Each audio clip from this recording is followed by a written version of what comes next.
मंत्र जप करवा भगवान को गुण कीर्तन करवा सदासर्वदा भगवान को ऊपर विश्वास करवा केबे व्यर्थ जाए नहीं। जेतेबेले यह व्यर्थ जाई थाए केवल आमर निष्ठा एवं विश्वास अभाव हेतु आमे कौनसी फल या द्वारा पाई न थाउ। विशेषकर आम मनरे थिबा नकारात्मक भावना आमको विफलता आड़क टाणी नहीं थाए। नमस्कार प्रिय दर्शक बंधु, मु अजय मिश्र स्वागत करुछि विधि विधान ओडिया चैनल पुणी एक नूतन अध्याय को। दर्शक बंधु, आज अध्याय रे जानिबा एभली एक दिव्य प्रार्थना जहाँको आपण राति रे सोइबा पूर्व यही प्रार्थना को सेजरे बसिकरी हो कि शोकरी आपण या पाठ करी निश्चिंत शोई जातु। देखिए आपणकर भाग्य पूर्व भली पुणी चमकी उठिब। आपणकर भाग्यर द्वार उन्मुक्त हो शोई पड़ी भाग्य पुणी चमकी उठिब। एहीपरी 30 दिन पर्यंत यार प्रयोग करंतु।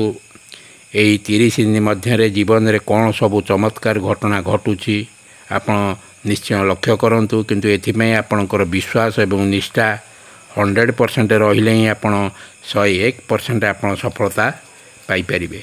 वीडियोटी आरंभ करिया पूर्व कहि रखिबे कि दर्शक बंधु, जदि आपण ए पर्यंत भी चैनल टी को मोर सब्सक्राइब करि नाहंती दयाकोरी चैनल टी को सब्सक्राइब कर दियंतु। पाखे थिबा बेल आइकन को क्लिक कर दियंतु। फल मु अपलोड करथिबा समस्त शिक्षणीय वीडियोर नोटिफिकेशन आपण सर्वप्रथम पाई परिबे।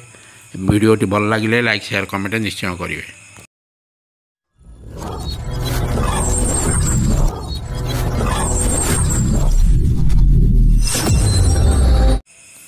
दर्शक बंधु, राति रे शोइबा पूर्व यही 5टी कथा बा 5टी बाणी को परमात्मा को जणाई आपण शोई जातु।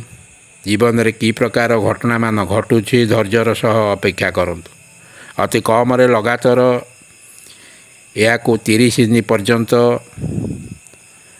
कौन सी दिन बंद करेंगे ना। लगातार 30 दिन पर्यंत या प्रयोग करी आपण संपूर्ण फल पाई परिबे।